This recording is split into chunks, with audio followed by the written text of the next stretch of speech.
Hey there, it's Sandy. I'm back at the Babylock Solaris, continuing my journey with some machine embroidery. I found a sweatshirt on clearance at a major superstore, and so I grabbed a few of them, and they're really pretty spring colors. So there were hardly any left. I was lucky I could find them in my size. I'm just really happy. So I just wanted to do this floral. It's a floral embroidery from Embroidery Library. So I'll tell you more about it. But I've done a lot of the stitching like usual because this one has got a lot of stitching and it would have taken, oh gosh, 2 hours. It's probably get another 3-hour sweatshirt because by the time you mark it and stabilize it, pick out all the thread colors because there was 26, and start stitching and changing all those thread colors, it turns into 3 hours, but it's worth it to me because I have a lot of fun doing it. So this I have to say, this is another good example of how it's really good to trust the process with these Embroidery Library designs, because I'm working over here, and if you look up in this corner, I start to doubt whether I picked the right thread colors. I picked all, my machine picked some of them, and actually I changed all of them. And every time I use the conversion chart, I think there's one at Embroidery Library, to find Flory Honey threads, it doesn't really find them, so I gave up looking there. I just pick them out on my own, and it's turning out good. Another thing that I second-guessed myself on was the last 2 thread colors of this stitch out is, one is considered obsidian, which I think it's like a gray black, and I debated, since the very last color is black, I debated whether or not I should use that or just use black. So I don't have an obsidian color, but I do have one that's pretty gray black, so I'm using that one. And I think it's kind of cool how it's making it look a little bit like, because it's not so stark black here, it's kind of making it look like a little bit of watercolor. I could be wrong. Maybe it's me. Maybe it's because it's late again. But I do like how it's looking. The more it stitches, the more I like it. So even though this is a 16-minute stitch out, I thought I would share some of this, because this is the color that's like a gray black, and the next color is going to outline the butterflies that you don't really see. I mean, they're kind of hard to see right now. They're kind of mixed in with the flowers, but I think that part is going to even be more fun to watch come to life. So right now it's just doing all the outline of the flowers, and looks like some of the vase, maybe the inside of the vase, I'm not sure. It only did this part so far, but I really like how it's turning out so far. So we'll see how it goes. Don't know that I'm going to show this entire stitch out, because it's a lot of stitching. Let's see, where are we at now? Oh, I should go over the hoop. I'm using a 8x12 hoop. It's a diamagnetic hoop. I got it from my local sewing center, the Sewing Source in Lake Villa, Illinois. And I'm trying a heavyweight stabilizer in back, and that's it. On top, I always use the water-soluble topper. And I did that because this one is 64,528 stitches according to the sheet, with 26 thread color changes. And this one isn't as dense as some of the ones I've done, so I may not have had to use the heavyweight, but I'm definitely going to try it on one that's coming up. I don't know when I'm going to do it.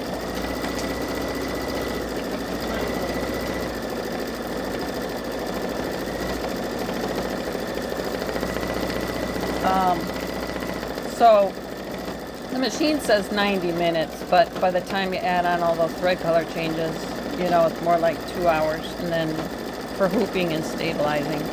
So yes, in the back there's a heavyweight stabilizer, and the topper is water soluble on top.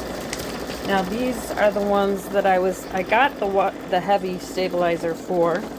There's another one that I got from Embroidery Library. Guess how many stitches this one is?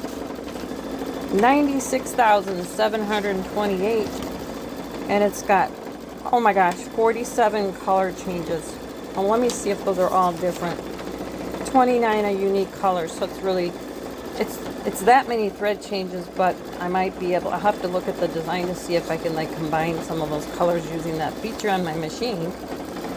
This one is the first one I think I'll do. That's for my husband. That one is so dense. I thought, oh my gosh, I was afraid to look at the number of stitches, but I found it was 165,503. So that is why I got the heavyweight. I actually contacted Embroidery Library. They seem to think that with all of these heavy, dense designs that the medium weight is better. But they also said that when I work on a design that's got that many stitches, that I should try to do it on something that's not stretchy at all, like maybe denim or something like that. But you know, I've had really good luck using medium weight cutaway on that stretchy sweater, and so I'm thinking that if I use a heavyweight on a long sleeve t-shirt that I've got for my husband, it's a pretty good quality t-shirt, that I think I'll have good luck. But I'm going to try it, and we'll just have to do some trial and error with that one, with the eagle. So I have had good luck with medium weight cutaway for so many different dense designs. But the other day, because that one was almost 70,000 stitches, and it was much more densely designed by the digitizer than like this one. This one's pretty typical to me. So I think, like I said, I could have gone with medium weight, I think, on this one. But I wish on the other one I would have gone with the woodpecker that I just did a video on. It had a tiny bit of stretching by the beak in the neck of the bird.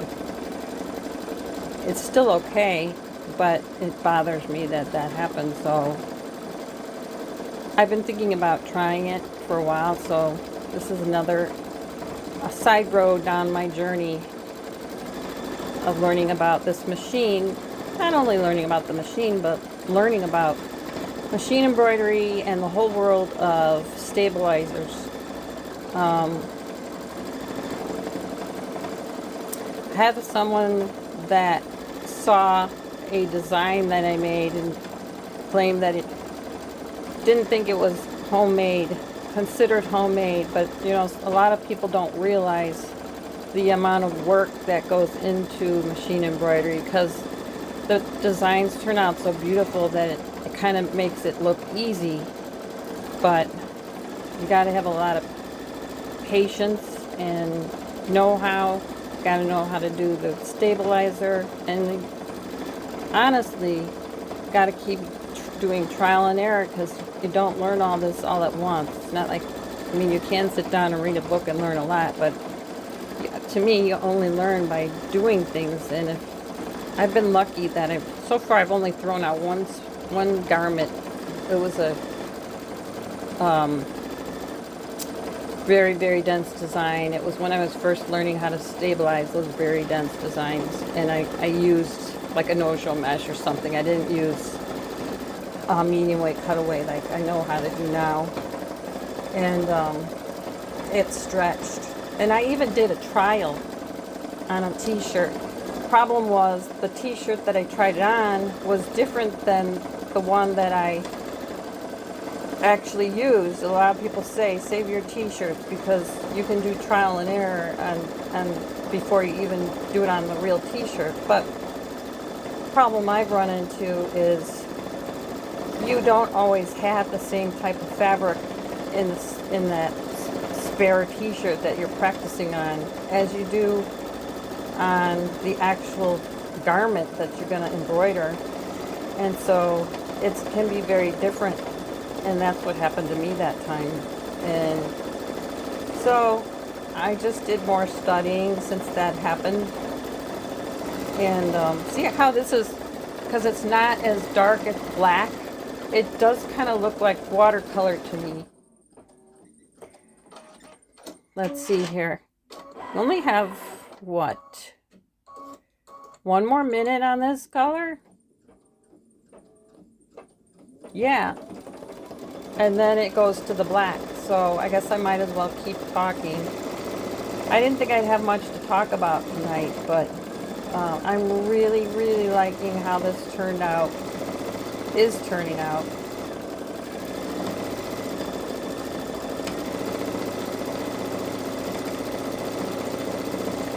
I feel like I don't have enough time in the day to get down everything I want to get done.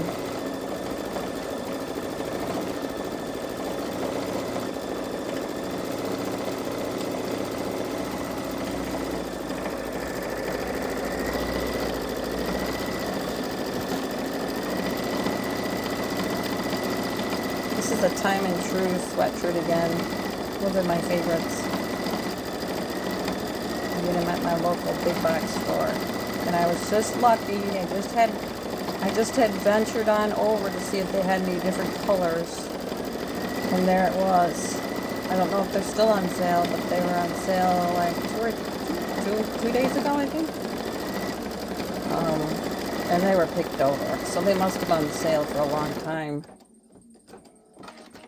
There was hardly any left. Knowing them, they're probably bringing out fall stuff or something.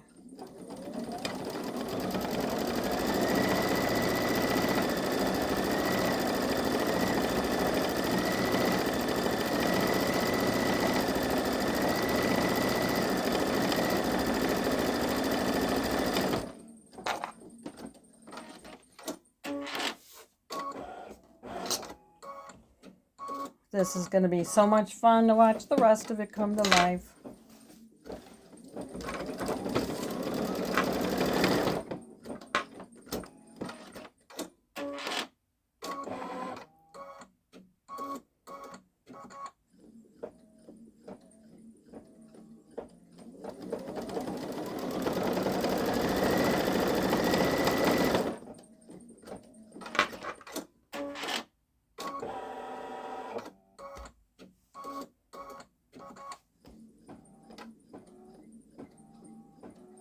I don't know if you can see those butterflies yet, but you will pretty soon.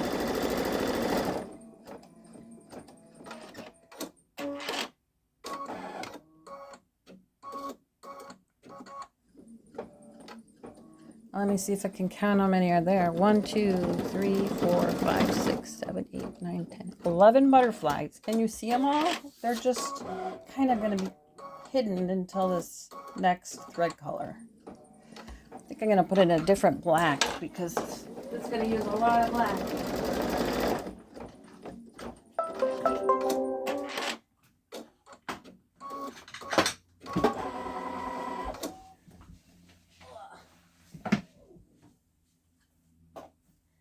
Yeah. Okay, here we go. The last red color.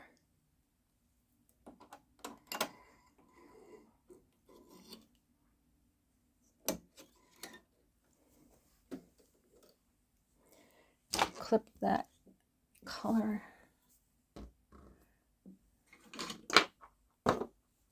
Okay. Check the camera, make sure it didn't move. Okay, ready?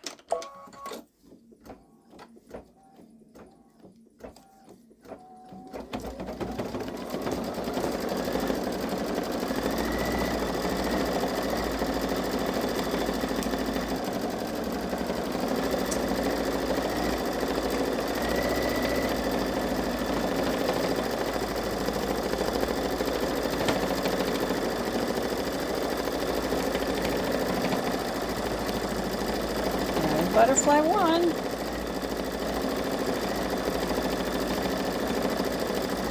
Kind of like, where's Waldo? If you remember that.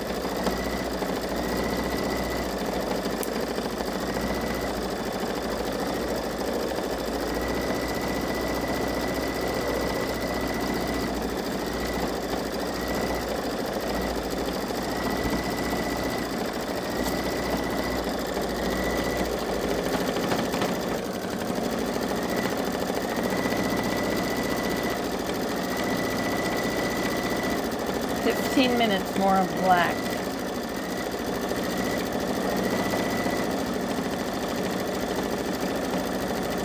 This, I'll go over things as long as we're here. And by the way, if you like this channel, it's just me recording my journey of the many projects that I'm doing, and as I learn about this machine. I never had a big machine like this before. I had a Babylock Solaris years. It's probably like going on 30 years old now. I still have it in my closet. I'm thinking of selling it because it still works good. But it didn't have like a USB port, like a today's world USB. It had the old one that linked up to the old XP software on the old laptop.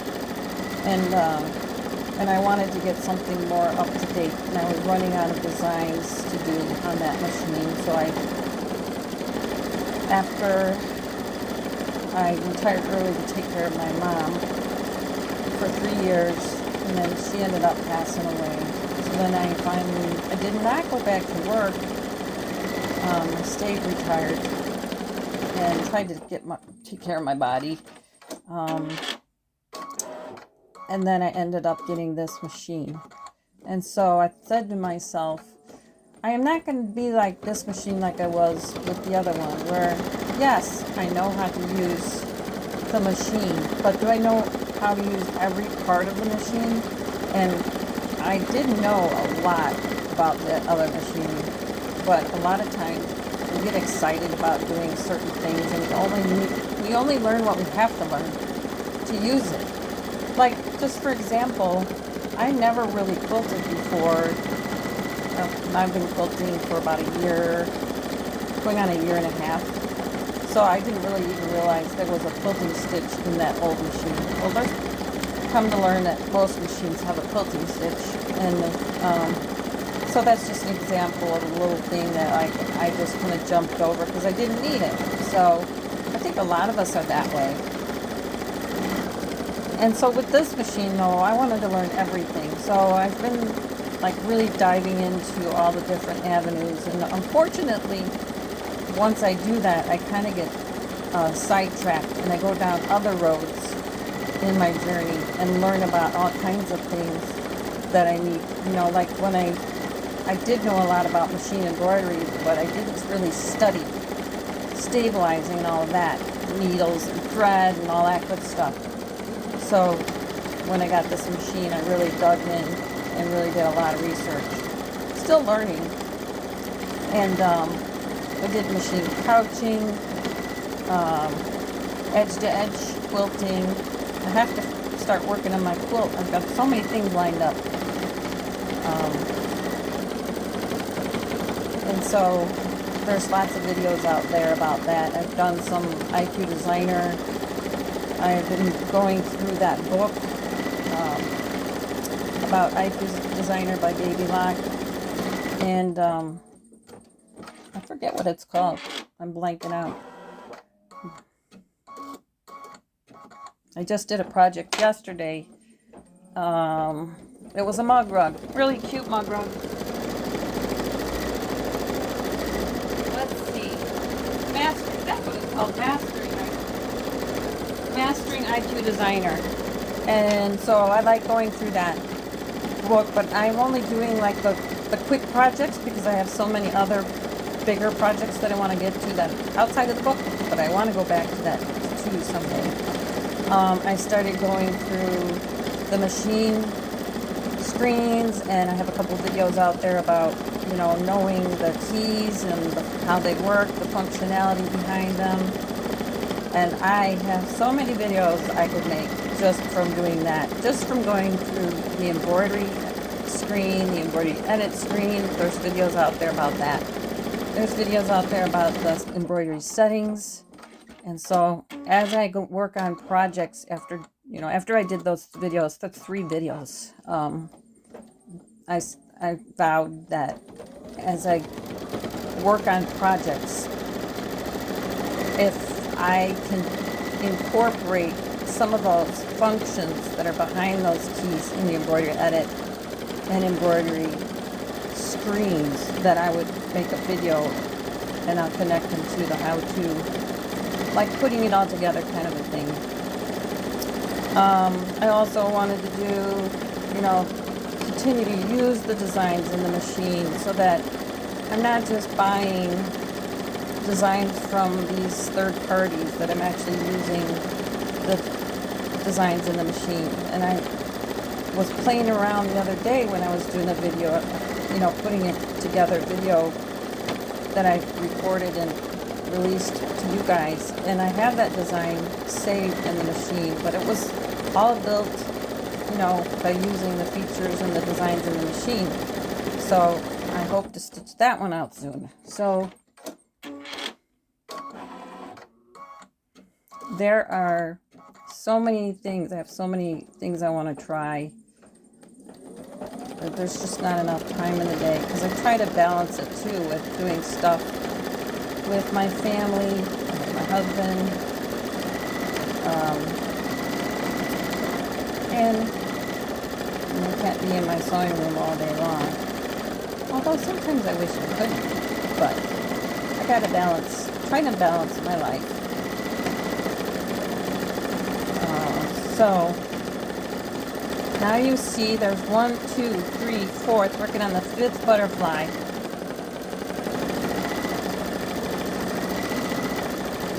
I love butterflies. And there's 9 minutes left. So I was saying that I have created a lot of videos, you know, as I go through my journey on this Solaris machine. And I've eyed the Radiance, but I just cannot afford it. And I'd love to have it, but I'd have to win the lottery first. Plus, I want to keep, I don't want to like jump over to that machine, and I haven't even learned this one. I feel bad about if I did that, especially because I want to help other people understand the Solaris. And hopefully I'm doing that a little bit. I think I am. I've been getting some comments from people that it sounds like, you know, I'm helping them understand the machine. And I don't think if I ever did get a Radiance, I think I would have to keep this one because I just really love it. And I know that the Radiance has got some really unique and great features, but I think they're still working on getting them perfected. So I have time to win the lottery.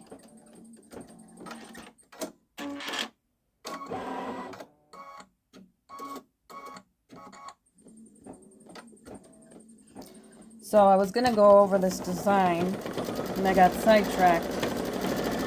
But it's from Embroidery Library. That's an online website. They often have sales. And so if you get on their mailing list, they will alert you. I know I got this one on sale. It's called Fluttering Dream Bouquet. And it's got 26 color changes. Those are all the same color. I mean, different colors, so 26 were used. It's almost 7 by 9.5. I'm rounding. And there's about 64,500 stitches. And so I had debated whether I should, I don't know. I debated whether I should put on a white t-shirt. I didn't have one because a lot of these, some of these designs that they digitize, they're open, and so they'll show like the background of the whatever garment you're putting it on. So you got to be careful sometimes. It makes you read the description of the design to show, you know, to see what they recommend as far as what kind of t-shirt it would look best on, or sweatshirt, or whatever. This one, just, I don't remember what it said at the website, but I know I had like a white background, so all the colors showed up really good in their white background. But I did not want to do a white t-shirt. I just don't do well in white. I'm always getting crud on ice whenever I wear white, no matter how hard I try. So I thought even yellow was kind of hard, but yellow is one of my favorite colors. So, and because I found this on sale, I also found it's like a really pretty blue, a lighter blue, and a fuchsia color, kind of color, but because of all the different colors in this bouquet, I thought it would, you know, show up best on this yellow sweatshirt. 6 minutes to go. So we've got 3, 4, 5, 6, 7, 8 butterflies stitched so far. I believe I said there was 11.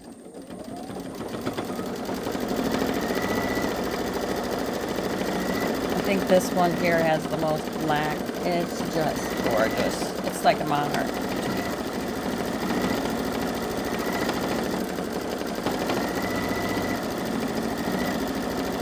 I debated putting something like some words below the vase. I just couldn't think of what to say, and I just thought, I'm just going to let the flowers and the butterflies speak for themselves.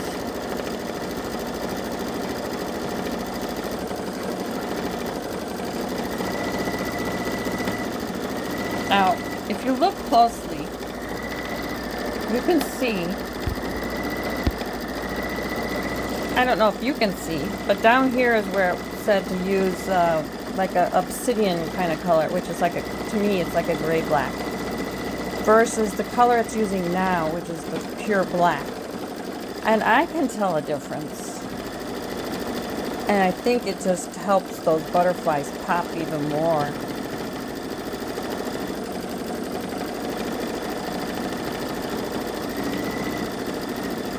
This time I used a water or a pen, a marking pen that will disappear when you put water on it. So a lot of times I'll use those chalk marking devices, and sometimes the chalk doesn't come all the way out. So I thought, it's yellow, I'm going to try this. And last time I used it was fine, it came out of the fabric. And I don't like using the Friction pens for marking things because they're hard to mark on sweatshirts and t-shirts. A little easier on a t-shirt, but on a sweatshirt it kind of Friction tip kind of drags. It doesn't mark well to me. So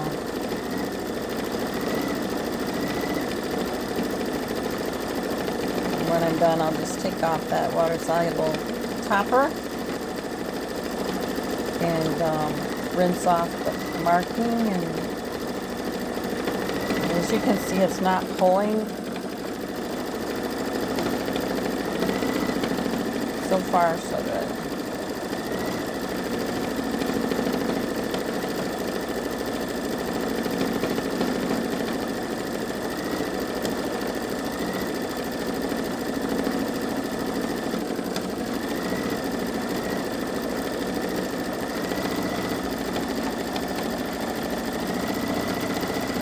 The only thing, if I were to suggest anything about this design, is I would have made the black outlining of these butterflies. This one looks okay. That one maybe do a little bit more black, and this one do a little bit more.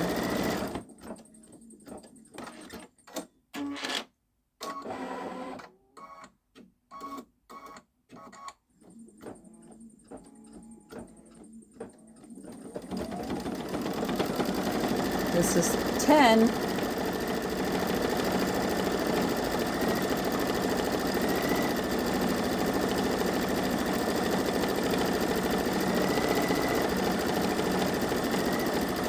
I have to work on my placemats. I keep saying I'm going to do it, and I'm procrastinating. I already have one done. I need to do 5 more, and they're quilt as you go.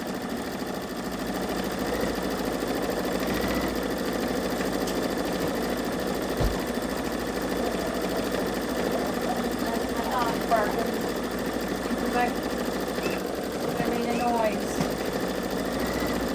Okay, it's by June Taylor. Quilt as you go by June Taylor.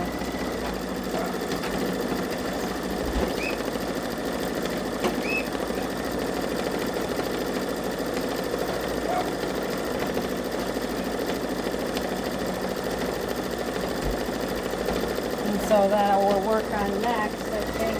I can't keep procrastinating. They're actually kind of a wintry theme too, so that's why I'm procrastinating. I also want to work on the bag. This is how I kind of played around with the placemat directions, but that's the direction.